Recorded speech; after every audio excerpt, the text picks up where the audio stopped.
नमस्कार। आज हम शिव खेड़ा की किताब जीत आपकी यानी यू कैन विन इससे मिले विचारों और ज्ञान पर एक गहरी नज़र डाल रहे हैं। ये किताब यूं तो व्यक्तिगत विकास और सफलता पर है, लेकिन हम इसे आज एक खास नज़रिए से देखेंगे। हाँ, आज की चर्चा खास तौर पर उन युवाओं और छात्रों के लिए है जिनके कंधों पर आप कह सकते हैं एक नई दुनिया को आकार देने की जिम्मेदारी आने वाली है। एक ऐसी दुनिया जहां हर कोई, हर जीवन एक स्वस्थ मन, शरीर और आत्मा के साथ जी सके, और हाँ, न्याय और सम्मान के साथ। तो देखते हैं इस किताब के सिद्धांत इसमें कैसे मददगार हो सकते हैं। बिल्कुल सही कहा आपने। देखिए, ये किताब सिर्फ अपनी अपनी जीत तक सीमित नहीं है। ये असल में इस बात पर जोर देती है कि असली सफलता, वो टिकाऊ सफलता, वो हमारे नजरिए, हमारे मूल्यों और सबसे बढ़कर हमारे चरित्र पर टिकी होती है। अच्छा। हाँ, तो आज हम इन्हीं पहलुओं को थोड़ा कुरेदेंगे और देखेंगे कि ये सिद्धांत न सिर्फ हमें बेहतर इंसान बनाते हैं, बल्कि कैसे ये एक बेहतर, एक न्यायपूर्ण समाज बनाने की नींव भी रख सकते हैं। तो चलिए शुरुआत करते हैं। सबसे पहली और शायद सबसे बुनियादी चीज जिस पे सब कुछ टिका है, हमारा नजरिया, यानी कि एटीट्यूड। किताब की शुरुआत ही एक गुब्बारे वाले की बड़ी दिलचस्प कहानी से होती है, याद है? हाँ, बिल्कुल। वो बच्चा पूछता है कि काला गुब्बारा उड़ेगा या नहीं, और वो जवाब देता है, बेटा, गुब्बारा रंग की वजह से नहीं उड़ता, अंदर जो भरा है उसकी वजह से उड़ता है। ये सिर्फ पॉजिटिव थिंकिंग से ज्यादा गहरी बात लगती है ना? बिल्कुल। ये सिर्फ आशावादी होने से कहीं बढ़कर है।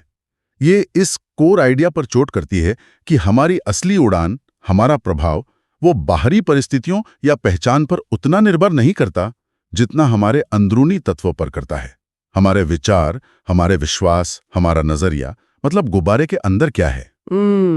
और युवाओं के लिए ये समझना, मुझे लगता है, क्रांतिकारी हो सकता है कि बदलाव लाने की असली शक्ति बाहरी संसाधनों से ज्यादा उनके अपने संकल्प और सोच की बनावट में छिपी है। और ये सिर्फ कहानी नहीं है। किताब में हार्वर्ड यूनिवर्सिटी के एक अध्ययन का भी जिक्र है कि नौकरी पाने में, आप सोचिए, 85% हाथ नजरिए का होता है, सिर्फ 15% ज्ञान या तथ्यों का। ये तो चौंकाने वाला आंकड़ा है। चौंकाने वाला जरूर है, पर सोचने पर मजबूर करता है।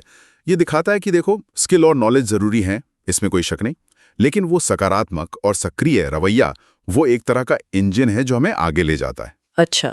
और जब हम एक बेहतर दुनिया बनाने की बात करते हैं, तो यही नजरिया तय करता है कि हम समस्याओं को सिर्फ बाधा मानते हैं या फिर समाधान का अवसर देखते हैं उसमें। सही बात है। जैसे वो हीरों की खान वाली कहानी। हाँ, बिल्कुल। एक्र्स ऑफ डायमंड्स वाली। किसान हाफिज की कहानी। वो अपनी जमीन बेचकर दूर दराज हीरे खोजने निकल पड़ता है और अंत में पता चलता है कि भाई, उसकी अपनी जमीन बेशकीमती हीरों से भरी थी। ये कहानी आज के युवाओं के लिए क्या मायने रखती है, खासकर जब हम समाज बदलने की बात कर रहे हैं? देखिए, इसके कई गहरे सबक हैं। पहला तो ये कि अवसर, मौके, वो अक्सर हमारे आसपास ही बिखरे होते हैं। हमें बस उन्हें पहचानने वाली नजर चाहिए। शायद वो अवसर समाज सेवा का हो, किसी नई पहल का हो, या अपने आसपास किसी की सीधी मदद करने का।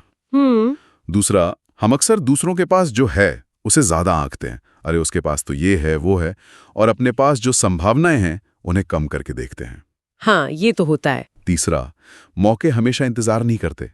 युवाओं को ये समझना होगा कि सही समय का इंतजार करने की बजाय अपने मौजूदा संसाधनों और क्षमताओं से ही सकारात्मक बदलाव की शुरुआत की जा सकती है। वो हीरे, वो उनके अपने समुदाय में, उनके अपने विचारों में, उनके अपने एक्शन में हो सकते हैं। और डेविड और गोलायत की कहानी, वो भी तो नजरिए का ही खेल था।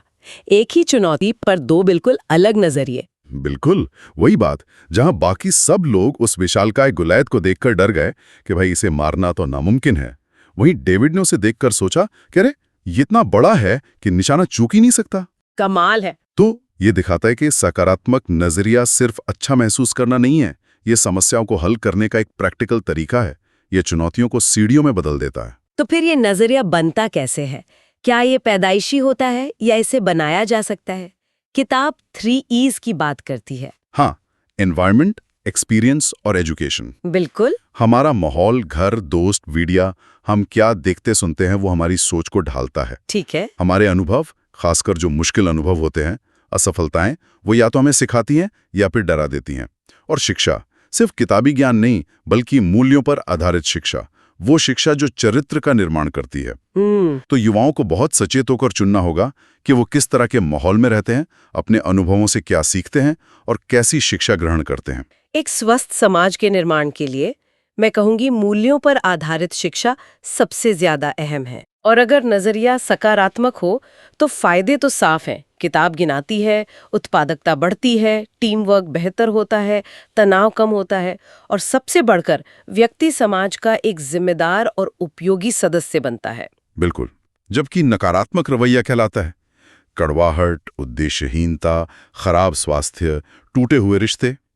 ये न सिर्फ उस व्यक्ति को बल्कि उसके आसपास के लोगों को, पूरे समाज को कमजोर करता है। तो इसे ठीक कैसे करें? अगर किसी का नजरिया नकारात्मक हो गया है तो उसे बदलने के लिए किताब कुछ ठोस कदम सुझाती है। जैसे सोने की तलाश करना, मतलब गंदगी पर नहीं, अच्छाई पर ध्यान देना, टालमटोल छोड़ना, कृतज्ञता यानी ग्रैटिट्यूड महसूस करना, लगातार सीखते रहना, आत्मसम्मान बढ़ाना और नेगेटिव लोगों या प्रभावों से दूरी बनाना। सुनने में तो ये सब मुश्किल लगता है, आसान नहीं कहूंगा, लेकिन नामुमकिन नहीं है। ये एक मांसपेशी की तरह है, लगातार अभ्यास से मजबूत होते हैं।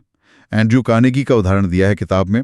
वो कहते थे, मैं गंदगी पर ध्यान नहीं देता, मैं सोने की तलाश करता हूं। तब है समस्याओं में उलझने की बजाय समाधान खोजना।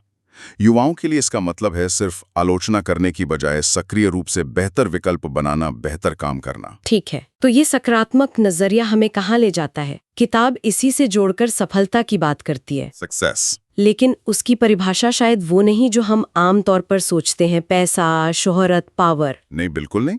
किताब कहती है सफलता एक योग्य लक्ष्य की प्रगतिशील प्राप्ति है। यहाँ दो शब्द बहुत महत्वपूर्ण हैं, योग्य लक्ष्य और प्रगतिशील प्राप्ति। योग्य लक्ष्य यानी आपका लक्ष्य सिर्फ पैसा या शोहरत कमाना नहीं है, बल्कि कुछ सार्थक हासिल करना है, कुछ ऐसा जो आपके मूल्यों से मेल खाता हो, जो दुनिया में कुछ अच्छा जोड़े। और प्रगतिशील प्राप्ति का मतलब है कि सफलता कोई अंतिम स्टेशन नहीं है कि बस पहुंच गए और खत्म नहीं। ओके। ये एक निरंतर चलने वाली यात्रा है जिसमें आप लगातार अपने उस योग्य लक्ष्य की ओर बढ़ रहे हैं। तो ये परिभाषा सफलता को सिर्फ नतीजों से नहीं बल्कि प्रक्रिया और उद्देश्य से जोड़ती है। ये बहुत अलग नजरिया है सफलता का। किताब सफल लोगों में कुछ समान गुण भी बताती है। कौन से हैं वो, और क्या आपको लगता है वो आज के दौर में भी उतने ही जरूरी हैं? हाँ, किताब कई गुणों का जिक्र करती है, जैसे इच्छा यानी बर्निंग डिजायर, प्रतिबद्धता यानी कमिटमेंट, जिम्मेदारी लेना रिस्पॉन्सिबिलिटी, कड़ी मेहनत हार्डवर्क, चरित्र कैरेक्टर, सकारात्मक विश्वास पॉजिटिव बिलीविंग और देने की भावना गिविंग। और आपका सवाल कि क्या ये आज भी प्रासंगिक हैं, मैं कहूँगा शायद पहले से भी ज्यादा। आज दुनिया को ऐसे सफल लोगों की जरूरत है जिनका चरित्र मजबूत हो, जो जिम्मेदारी लेने से ना कतराएं और जिनमें सिर्फ लेने की नहीं बल्कि समाज को वापस देने की भावना भी हो। इच्छा की प्रबलता के लिए सुकरात वाली कहानी याद आती है। वो युवक जो ज्ञान चाहता था, से पानी में डुबोकर ये एहसास नहीं कराया कि ज्ञान की जरूरत हवा जितनी तीव्र होनी चाहिए, तब तक उसमें वो आग नहीं थी। तो सफलता की भूख उतनी ही तीव्र होनी चाहिए, लेकिन सिर्फ इच्छा काफी नहीं है। सही। प्रतिबद्धता चाहिए, यानी लगे रहने का संकल्प, चाहे मुश्किलें आएं। जिम्मेदारी लेना सीखना होगा। अब्राहम लिंकन का वो कथन कितना सटीक है कि आप किसी के लिए वो करके उसकी मदद स्थायी रूप से नहीं कर सकते जो उसे खुद करना चाहिए। हाँ, ये बहुत गहरी बात है, आत्मनिर्भरता और जिम्मेदारी। बिल्कुल। और चरित्र तो मैं कहूंगा नींव है। योग्यता शायद आपको दरवाजे तक ले जाए, पर चरित्र ही आपको उस कमरे में बनाए रखता है। नैतिक चरित्र वाले युवा ही तो एक न्यायपूर्ण समाज का निर्माण कर सकते हैं ना? बिल्कुल। अच्छा, किताब फिर विफलता के कारणों पर भी बात करती है। क्यों लोग असफल होते हैं? जोखिम ना लेना, दृढ़ता की कमी, शॉर्टकट ढूंढना, स्वार्थ, अनुशासनहीनता, ये सब तो समझ आते हैं। हाँ, और एक बड़ा कारण है हम छोटी चीजों से चिपके रहते हैं।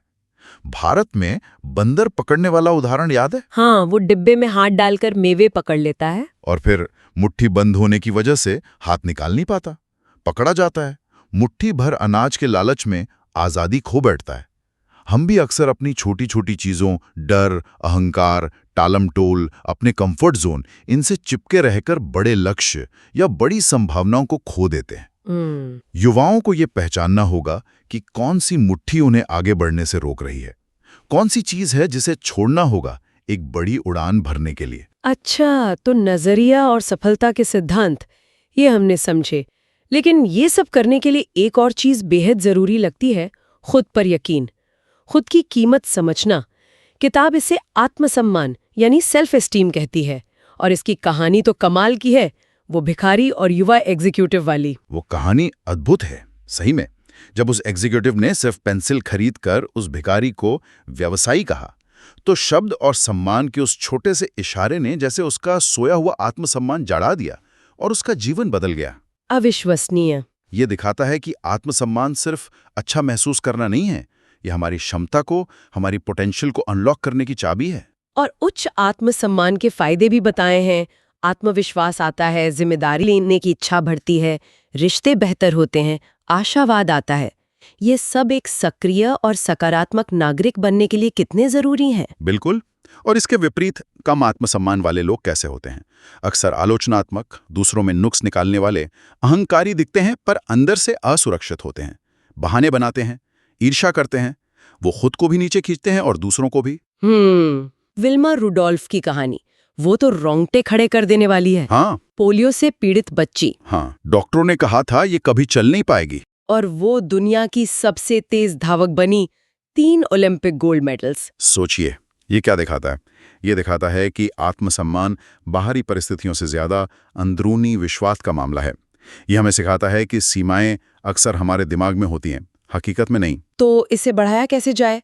किताब कुछ तरीके बताती है। हाँ, कई व्यावहारिक तरीके हैं। जैसे नकारात्मक आत्मचर्चा बंद करना, यानी खुद के बारे में बुरा भला सोचना बंद करना। सकारात्मक माहौल बनाना, ऐसे लोगों के साथ रहना जो आपको ऊपर उठाएं। अनुशासन सीखना, दूसरों के लिए निस्वार्थ भाव से कुछ करना जिससे आपको अच्छा महसूस हो। अच्छा। प्रशंसा देना और लेना सीखना। अपनी गलतियों की जिम्मेदारी लेना। छोटे छोटे लक्ष्य बनाकर उन्हें हासिल करना। और सबसे जरूरी, अच्छे चरित्र वाले लोगों से जुड़ना। ये सब कदम युवाओं को एक मजबूत, सकारात्मक पहचान बनाने में मदद करते हैं। ये सब तो हुए व्यक्तिगत विकास की बातें, नजरिया, सफलता, आत्मसम्मान। लेकिन हम अकेले तो रहते नहीं, समाज में रहते हैं, तो दूसरों के साथ रिश्ते निभाना भी उतना ही अहम है। किताब पारस्परिक कौशल यानी इंटरपर्सनल स्किल्स पर भी जोर देती है। जॉन रॉकफेलर का वो कथन याद है कि वो लोगों से डील करने की क्षमता के लिए किसी भी और चीज से ज्यादा कीमत चुकाने को तैयार थे। हाँ, क्योंकि जीवन में लगभग हर चीज, हर सफलता दूसरों के साथ मिलकर ही होती है, अकेले कुछ नहीं होता। किताब कहती है जीवन एक प्रतिध्वनि है, इको और बूमरैंग जैसा है। हम जो देते हैं वही लौट कर आता है, चाहे वो सम्मान हो, नफरत हो या मदद। वो पियानो वादक पैडरवेस्की और हर्बर्ट हूवर की कहानी। हाँ, वो इसका एक शक्तिशाली उदाहरण है। कैसे छात्र जीवन में हूवर ने पैडरवेस्की की मदद की थी उनके कॉन्सर्ट के लिए, और फिर पैडरवेस्की ने नुकसान की भरपाई भी कर दी थी। बिल्कुल। और फिर सालों बाद, जब प्रथम विश्व युद्ध के बाद पोलैंड में भुखमरी फैली, तो प्रधानमंत्री पैडरवेस्की ने अमेरिका से मदद मांगी। और अमेरिका के फूड एडमिनिस्ट्रेशन के प्रमुख कौन थे? Herbert Hoover. और उन्होंने हजारों टन अनाज पोलैंड भेजा। हूवर ने बाद में कहा कि उन्हें वो छात्र जीवन की घटना याद थी। ये दिखाता है कि नेकी, मदद वो कभी बेकार नहीं जाती, वो लौट कर आती है, अक्सर तब जब हमें उम्मीद भी नहीं होती। वाह, तो अच्छे रिश्ते विश्वास पर टिके होते हैं। और विश्वास कैसे बनता है? विश्वास बनता है 4 चीजों से: विश्वसनीयता, रिलायबिलिटी, सम्मान, रिस्पेक्ट, निष्पक्षता, फेयरनेस और सत्यनिष्ठा, इंटीग्रिटी। और रिश्तों में सबसे बड़ी बाधा क्या है? अहंकार, ईगो, मैं, मेरा, मुझे। हाँ, ये तो है। किताब एक सकारात्मक व्यक्तित्व बनाने के कई व्यवहारिक कदम सुझाती है। लंबी लिस्ट है पर बहुत काम की है। बताइए कुछ। जैसे अपनी जिम्मेदारी स्वीकार करना, दूसरों का भला सोचना जिसे आजकल विन विन कहते हैं, अपने शब्दों का सावधानी से चुनाव करना, आलोचना और शिकायत से बचना। हाँ, सकारात्मक आलोचना अलग बात है। मुस्कुराना, दयालु होना, दूसरों के व्यवहार की अच्छी व्याख्या करने की कोशिश करना, एक अच्छा श्रोता बनना, उत्साही रहना, सच्ची प्रशंसा करना, गलती हो जाए तो मान लेना, बहस से बचना, गपशप न करना, वादों को प्रतिबद्धता में बदलना, आभारी होना और वफादार रहना। ये तो वाकई एक पूरी गाइड है बेहतर इंसान बनने की। और अगर युवा इन गुणों को अपनाएं तो ना सिर्फ उनके व्यक्तिगत रिश्ते सुधरेंगे बल्कि समाज में भी कितना ज्यादा सद्भाव और सहयोग बढ़ेगा, है ना? निश्चित रूप से। ये कौशल एक स्वस्थ और सहयोगात्मक समाज की ईंटें हैं। असल में यही तो चाहिए एक बेहतर दुनिया के लिए। बिल्कुल। अच्छा, इन सब बदलावों के लिए, चाहे वो नजरिए का हो, सफलता पाने का हो या रिश्ते सुधारने का, हमारी आदतों का बदलना बहुत जरूरी है, हैबिट्स। किताब कहती है हम आदतों के प्राणी हैं और हमारा चरित्र हमारी आदतों का कुल योग है। ये बिल्कुल सच है। हम अपनी आदतों के गुलाम बन जाते हैं, अच्छी या बुरी। हाथी वाली कहानी याद है? हाँ, बचपन में पतली जंजीर से बंधा हाथी। बड़ा और ताकतवर होने पर भी उस मानसिक जंजीर को नहीं तोड़ पाता। उसे लगता है वो आज भी बंधा हुआ है। हम भी अपनी पुरानी कंडीशनिंग, अपनी पुरानी आदतों के शिकार हो सकते हैं, जो हमें आगे बढ़ने से रोकती हैं। तो इस कंडीशनिंग को तोड़ने का, बुरी आदतों को बदलने का तरीका क्या है? तरीका है अपने अवचेतन मन, यानी सबकॉन्शियस माइंड को रीप्रोग्राम करना, उसे नए सकारात्मक निर्देश देना। किताब इसे ऑटो सजेशन और विजुअलाइजेशन के जरिए करने को कहती है। मतलब खुद को बार बार सकारात्मक बातें कहना और सफलता की मानसिक तस्वीर देखना। जैसे कंप्यूटर में होता है गार्बेज इन गार्बेज आउट। बिल्कुल, GIGO, वही सिद्धांत यहाँ भी लागू होता है। अगर हम अपने दिमाग में लगातार नकारात्मक विचार, डर, शंका डालेंगे तो हमारे जीवन में नतीजे भी वैसे ही होंगे। हमें सचेत रूप से, जानबूझकर सकारात्मक विचार, लक्ष्य और विश्वास अपने अवचेतन मन में डालने होंगे। और सकारात्मक आदतें बनाने के लिए वो 21 दिन का फॉर्मूला भी बताया है। क्या ये वाकई काम करता है कि 21 दिन में आदत बदल जाती है? देखिए, 21 दिन एक सिंबॉलिक नंबर है। कुछ रिसर्च कहती हैं 66 दिन तक भी लग सकते हैं। पर मुख्य बात है सचेत और निरंतर प्रयास, कंसिस्टेंसी। कोई भी नई अच्छी आदत, चाहे वो सुबह जल्दी उठना हो, रोज पढ़ना हो, व्यायाम करना हो, उसे लगातार करते रहने से वो ऑटोमेटिक बन जाती है। फिर सोचना नहीं पड़ता।